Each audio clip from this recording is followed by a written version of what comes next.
Wolverine's clawing his way back onto our screens in March, and the final trailer is just as badass as the first one was. So settle down for an Easter egg hunt, because this grizzled mutant ain't going nowhere yet. That little girl everyone's so desperate to either protect or kill, there's no doubt that this is Laura Kinney, aka X-23. Check out those claws as she viciously tears into Donald Pierce and his Reavers. She's gotta be the genetically engineered clone of Logan. But will this version of Laura eventually take up the mantle of Wolverine like the comics? Most X-Men movies feature Wolverine smoking a cigar, which is a signature of the Marvel Comics. In Days of Future Past, Logan loses his cigar in a battle with the Sentinels, and in First Class, he's smoking one in his excellent cameo scene. Go fuck yourself.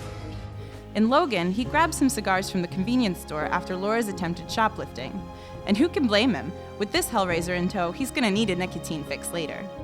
This is already one of our favorite superhero movie Easter eggs.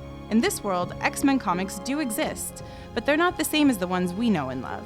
Wolverine flips through Laura's copies of the Uncanny XMen issues 117 and 132, but these have different covers and panels to the real issues we know and love, published in the 1970s and 80s.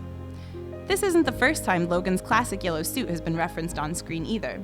There was a cheeky callback to the suit in the very first X-Men movie. You actually go outside in these things? What would you prefer?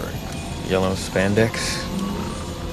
The comics in Logan have been completely created for the new movie, but in an interesting twist, the real version of the Uncanny X-Men issue 132 featured the first appearance of Donald Pierce, who just happens to be this movie's villain. The second Logan trailer gave us a closer look at Donald Pierce and his cyborg hand. Pierce first appeared in the Uncanny X-Men issue 132 as a member of the villainous Hellfire Club, and later run-ins with Cable solidified his mutant-hating ways. Remember Cable? We're gonna have Cable. Amazing character. Bionic arm, time travel. We have no idea who we're gonna cast yet, but it could be anybody. Just need a big guy with a flat top. Could be Mel Gibson, Dolph Lundgren, Keira Knightley. She's got range, who knows? Wolverine has clashed claws with Pierce and his Reavers in the comics.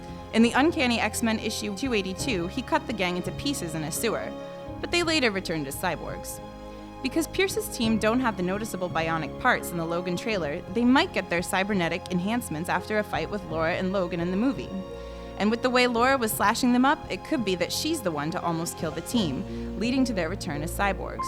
Personally, I'm hoping that one of them comes back as a centaur tank, because that's just awesome. We caught a glimpse of Richard E. Grant as Xander Reise, the creepy mastermind behind X-23's creation. It looks like he's keeping tabs on how his little experiment is getting along. If Xander Reise is involved, you can expect plenty of traumatic flashbacks from poor Laura. Here's hoping she kills him in the movie, just as she did in the comic X-23, the complete chronological event, issue 6. I am not whatever it is you think I am.